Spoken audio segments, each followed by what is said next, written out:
What is up everyone, and welcome to a really exciting unboxing video. As you can see here, I have a boxed 15-inch PowerBook G4. This is not just any PowerBook G4. I'm going to come right out with it and say what the specs are, because this is a total beast. So this is a 15-inch PowerBook G4 aluminium, as you can see, but it is the fastest PowerBook G4 ever. It is the 1.67 gigahertz model from October 2005, I believe.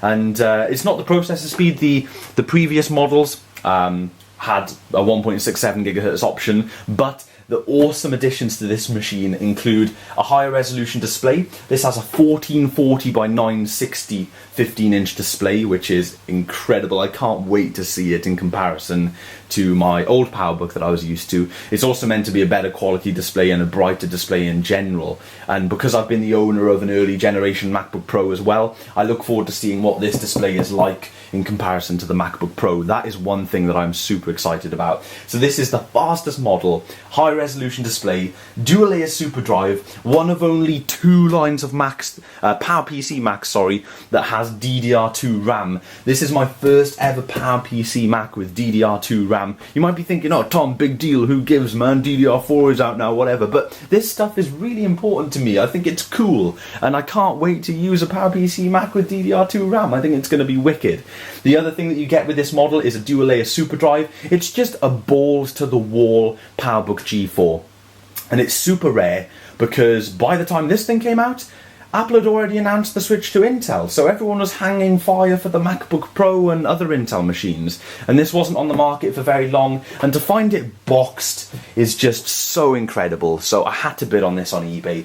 Now, I've had a couple of people contact me with donations, a couple of people want to send me machines and stuff, and I've actually said, yeah, I would love to receive your donation, but hang on a second, wait until I move, because I've got way too much stuff cluttering me up at the moment. I need to empty my brain and organize all my stuff before I accept any more stuff, and I've just gone completely against all of that and got the PowerBook G4. I just couldn't pass up this deal, guys. I wasn't expecting to win it at all, but even though this is the top of the line PowerBook G4, and I'm sort of stumbling over my words here because I'm so excited, there were a couple of other awesome inclusions in this auction. So let's take a little look at those before we dig into the PowerBook.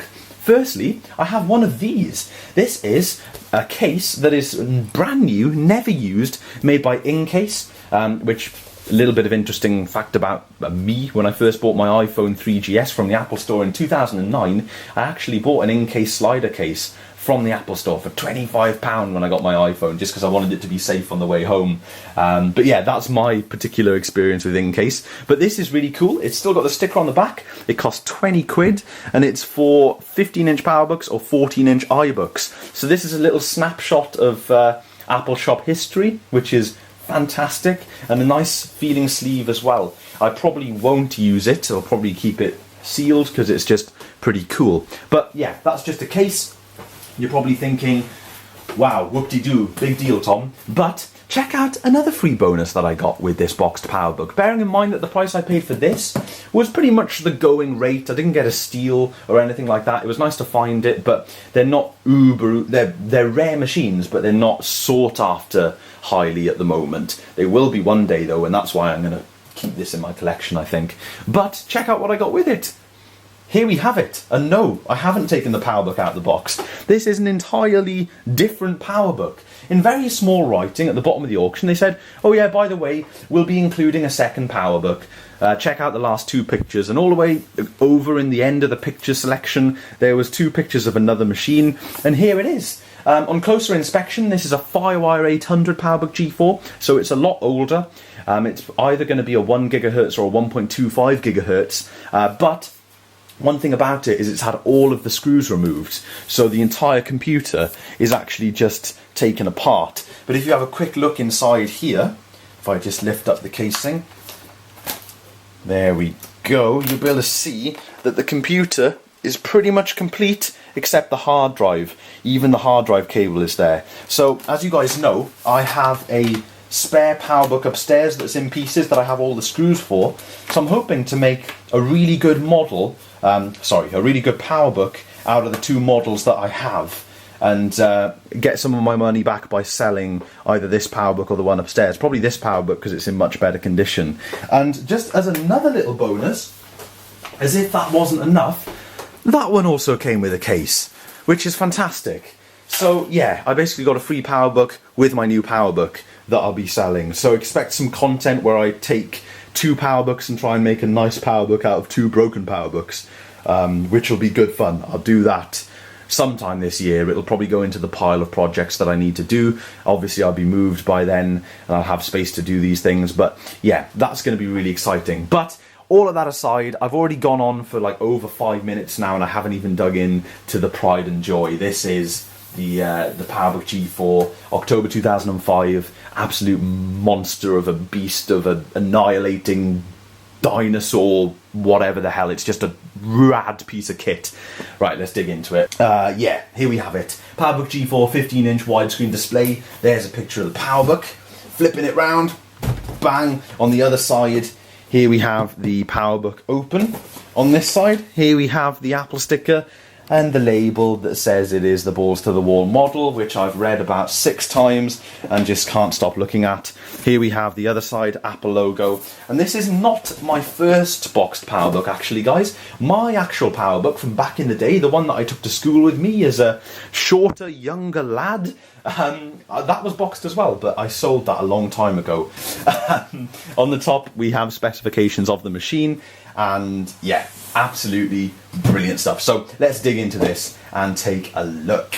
So here we go, opening her up. This brings back so many memories. Okay, so here we have a nice bit of cardboard at the top here. Let's have a look at the angle. Can you guys see? Yeah, you can see. It says designed by Apple in California. Let's lift that out. Oh guys, now we're talking. Now we are talking. This is awesome. By the way, this is also in pretty much mint condition, so if I drop it or something like that, I'm going to go mental. So here we have the bit of cardboard, complete of course. Bit of packaging there. Right, first things first, here is the charging extension cord. We all know what these are by now. Here we have the power brick. Notably, it's an original power brick, no cheap knockoff, which is great. Apple logo there. Power cable looks in good condition. Good stuff. There's that.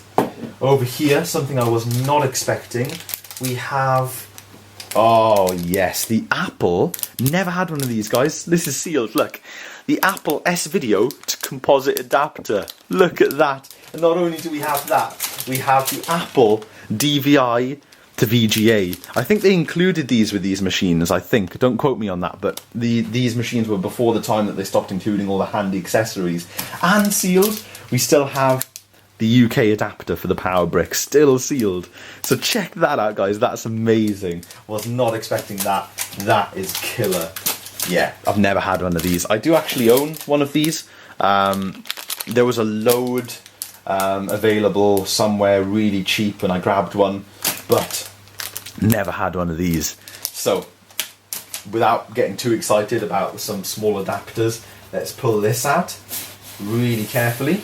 Don't want to damage any of the polystyrene. And let's, oh my god. This is just like having a brand new PowerBook back in the day. Can you guys see into there? Yes, you can. It's still got the label there.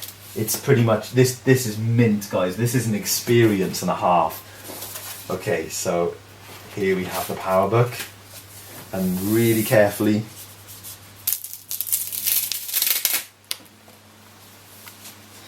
it's still got the smell. It's still got the new Mac smell. My gosh, guys, this is incredible. Let's pull her out. The label stuck to my sleeve. Oh my gosh. Wow, I cannot.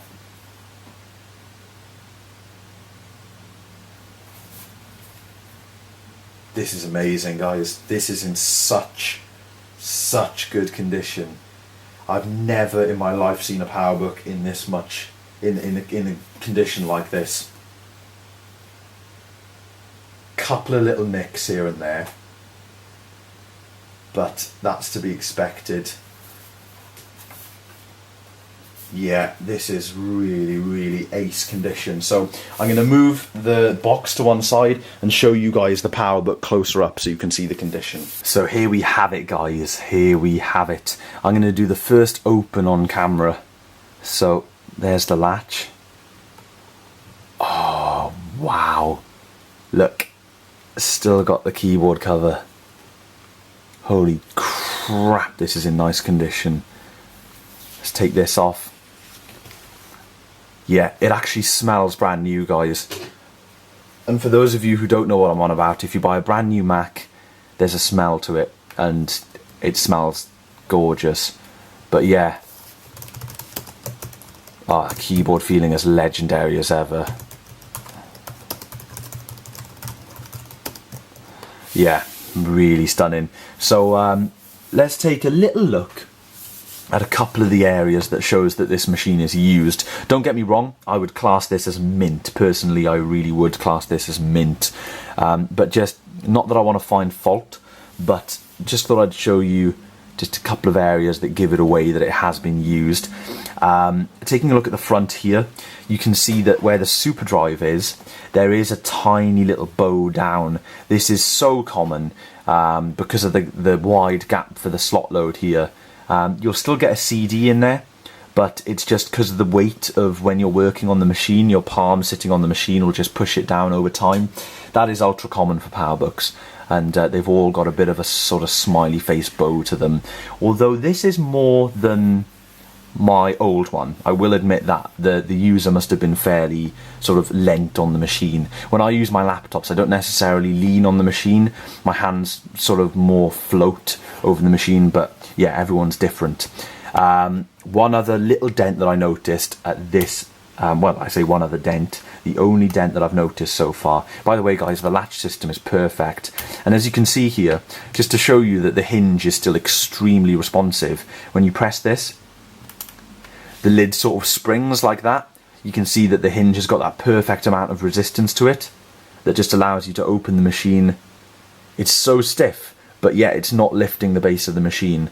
So that's perfect. Comparing it to the other machine, for instance, I know all the screws are out, but that display is trolling around all over the place. This display is really tight. So yeah, just to show you that little dent I was talking about. And I'm not even sure if it is an actual dent really. But along the back here, let's take a look.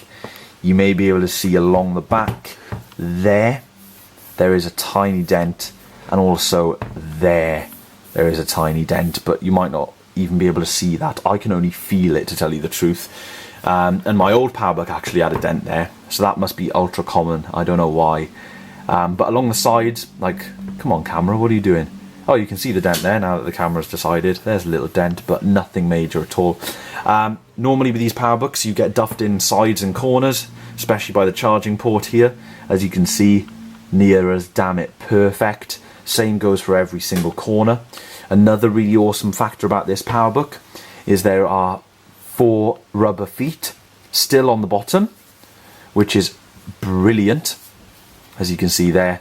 And obviously a dent on the bottom, but yeah, considering this is an aluminium Mac, for those of you who don't know how brilliant this is, just go on eBay and look at the selection of PowerBook G4s and look at the extent of the damage.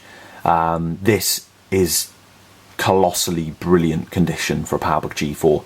So I'm going to change my camera battery to make sure that we got enough battery to see this guy boot up. We're going to boot it up, and I for one am tremendously excited to see the display. I cannot wait. I've been waiting for this moment for a long time. I've never seen one of these models in person. So what I've done is pulled you guys back a bit, and we're at a slight angle here, just so that, like, if I was pointing the camera directly at the display, the camera would adjust to the display and you wouldn't really be able to get an idea about the depth of brightness, the depth of colour and the brightness and things like that. So what I've decided to do is pull you back and put this PowerBook in the context of my monitors and the extremely bright surroundings here. So I've plugged the charger in. As you can see, it's charging because it's orange. I'm going to boot this machine up, guys, and I am so excited. So here we go. 3, 2, 1, go.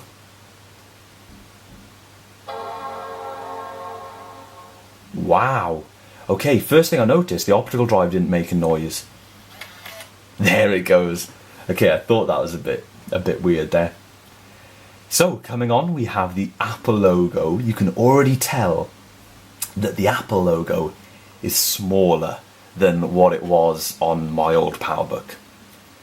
My old PowerBook was a beauty, and I loved it to bits. But to have one of these models is just going to be brilliant, really brilliant. So at the moment, just like any PowerBook or MacBook Pro, the display is heating up. They take a little while.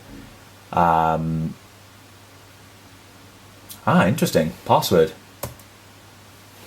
Oh, you got to be kidding me. Why? Password is password. Thank you. I was just about to have a rant about eBay sellers selling computers without taking their passwords off, but looks like I didn't need to. So this looks relatively... Whoa. Whoa, yes. Okay, guys. Let's have a look at where the brightness is.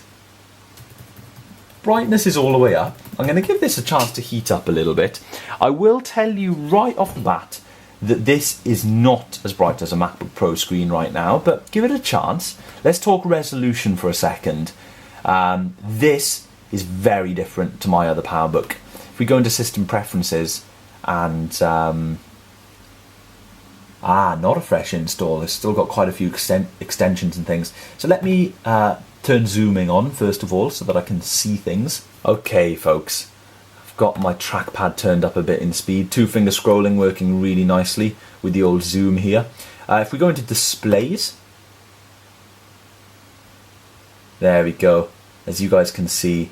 Oh, of course the scrolling is different to how it is now, isn't it? I'm gonna have to get used to that. Yeah, we have 1440 by 960, which is tremendous for a 15-inch of this age. Such a nice resolution. And I'll tell you one thing, look at the size of that menu bar, guys. If I open a Finder window, let's have a look at the default size of a Finder window on this 15-inch display. It's fantastic. Now that the display is heated up, even though I don't have an older PowerBook G4 15-inch here to compare, I can tell that it's brighter. It's certainly a much nicer display overall, but it's not a MacBook Pro display. It's not, because of course I know it's not the same panel because the aspect ratio is totally different, and the resolution, but it's not in the same class as the MacBook Pro that I've got anyway, the MacBook Pro 2008. I believe all the MacBook Pros have the same display. Could be wrong there. They've got sort of a warmer colour.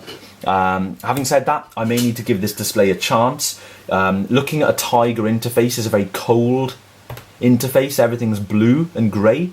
But yeah, let's look at the money shot. 1.67 GHz PowerPC G4, latest version of Tiger, 1 gig of DDR2, which is fabulous. More information. One other thing that you get with this model, folks, in the graphics, you still get the 9700, the Mobility Radeon 9700, but it's 128 meg. Whew, that's a beauty, absolute beauty. Disk burning, it's probably got the original drive in it. I don't know how. Yeah, plus RDL, which is awesome. DVD write, dual layer DVDs. So yeah, it's the original drive as far as I know. Memory, it has 2 different DIMMs in. Oh, brilliant! Look at that. It's got a 1 gig stick in it, and the 512 isn't there. Interesting. This machine came with 512, so that either makes me think that it was BTO. It wasn't BTO. It doesn't say 512 on the side. So someone must have actually taken out the DIMM or something. I don't know. I really don't know. So it says slot is empty. But yeah, that's good because I only have to buy 1 stick of RAM now to bring it up to its max 2 gig. So what else is there to look at? ATA. Of course, we have the optical drive, but here is the hard drive. The capacity is 160 gig drive, 150 it's showing as there, of course. Available 141.64. Lovely. So let's take a little look. Yeah, this resolution is stunning, guys. Let's take a little look at applications. interesting, folks. He said that he was going to, I think he said in the auction that he was going to keep Final Cut and things on here. It's got remains of Final Cut. We've got Cinema Tools on here, as well as Compressor, and a couple of other, video things. There's DivX there, but no Final Cut, which is interesting. Adobe version QCS2.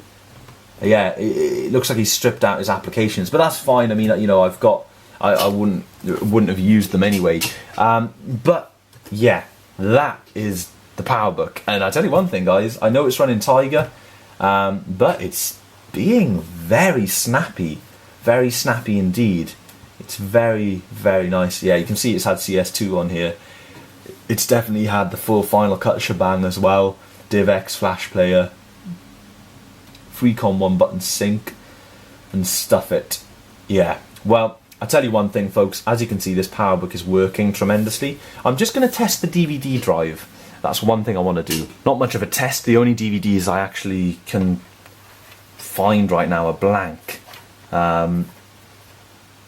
Because, guys, I knew there was something a bit dodgy going on with this optical drive.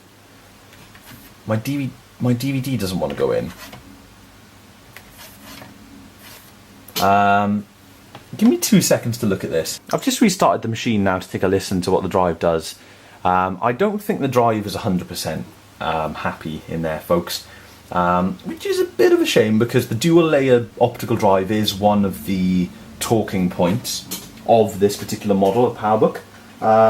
But for me, it was the high resolution display more than anything.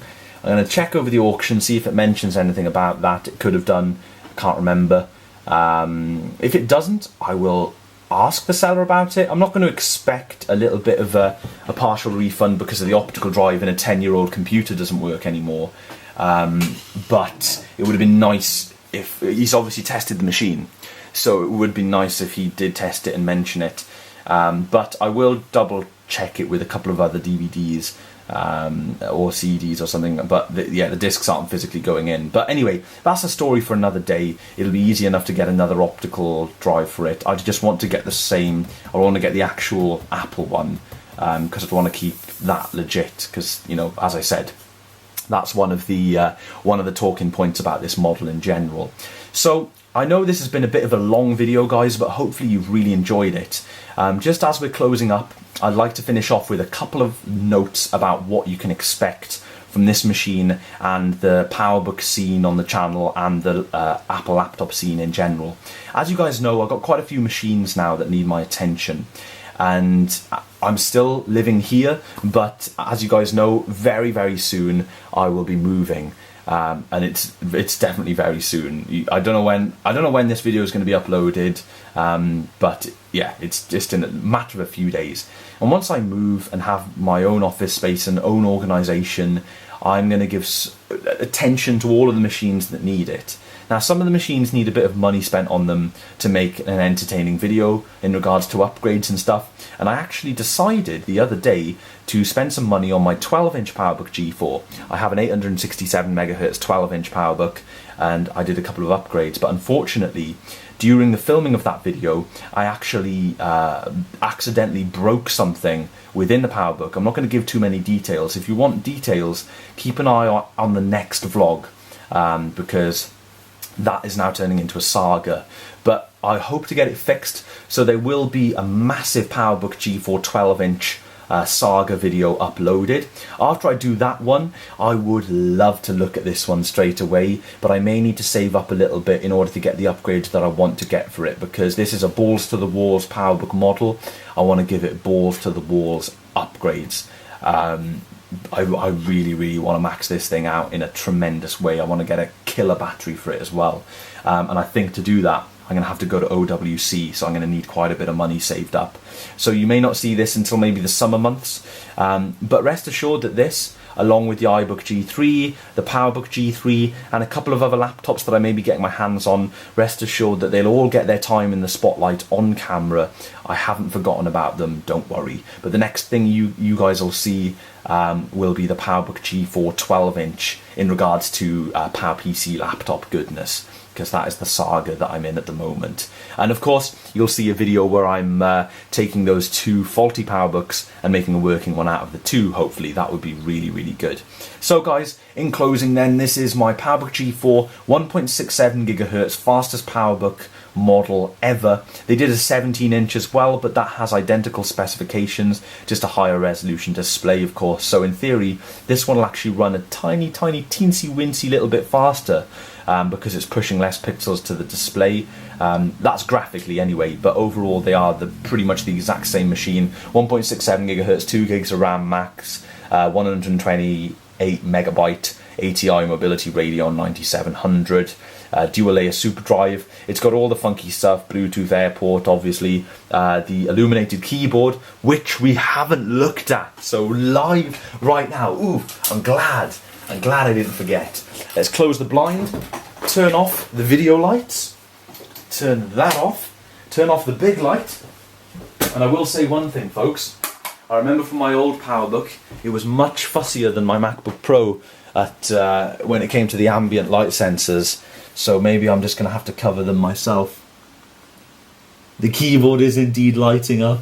Let's turn the keyboard. Oh, it's not going to let me. It's too light in here. Right, that's keyboard turned up there, as you guys might be able to see. Can you see that? No, you can't. Tom, make it darker in here, for crying out loud. If you're going to do it properly. Get the curtain. I remember doing this in my old PowerBook video, which is awesome. There you have it, guys. There you have it. That can be the closing shot. It's looking gorgeous. Sorry about the flickering on my camera. That's not flickering in real life. By the way, that's also reminded me of another thing that I want to mention. Is one of the reasons that I wanted to get my hands on a 15-inch PowerBook once again is because I never made a lot of content about my 15-inch PowerBook back in the day, and I regret that. So what I want to do is make almost like a back in time video where I take this PowerBook, load it up with some of the old software that I used to use, and chat to you guys about what I used to do with my PowerBook basically, and share a couple of memories that I have from school using my PowerBook. And yeah, I will say guys, this display is absolutely flipping gorgeous. Now I'm looking at it, really, really nice. Can't wait to look at a few pictures and films on here, see what they look like. So yeah, there's my PowerBook G4. I hope you like it. Please post your feedback down in the comment section below. I want to hear what you've got to say. If any of you people that want to donate a machine to me are watching, don't worry. I do want the machines. I will contact you when I move. And I know this goes against everything I said about wanting to wait until I can clear out some stuff and move, etc. But I had to grab this deal. So this is a beast of a machine. Hopefully this is a beast of a video. As always, hope you all enjoyed, and I will see you in the next one.